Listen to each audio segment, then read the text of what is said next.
আসসালামু আলাইকুম রহমতুল্লাহি ওয়া বারাকাতুহু। আমি মুর্শিদাবাদ থেকে বলছি। লাইলাতুল কদর রাত্রিতে কেন্দ্র করে বা রাত্রিকে কেন্দ্র করে কবর জিয়ারত করা যাবে কি?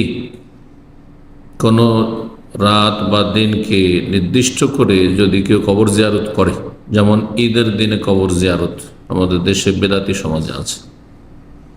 ঈদ পড়ার পরে চলেন, সবাই চলেন, দলে দলে কবর জিয়ারত করে। তারপরে 15 শাবান, যেটা শবে বরাত বলে, বেদাতি নাম, তাতে দলে দলে কবর জিয়ারত। এইরকম কদরের রাতে কবর জিয়ারত কেউ যদি করে, রাত নির্ধারিত করে যে লাইলাতুল কাদারে করব, তাহলে এটি বেদাত, কারণ নবী সাল্লাল্লাহু আলাইহি ওয়াসাল্লাম এটা করেন।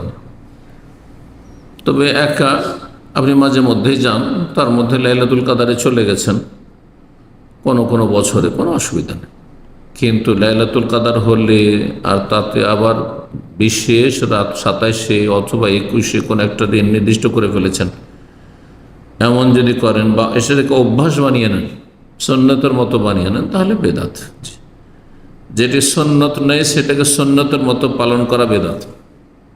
একটি কায়দা নীতিমালা শুনে রাখেন, যেটি সুন্নত নয় সেটাকে সুন্নতের মতো পালন করা বেদাত।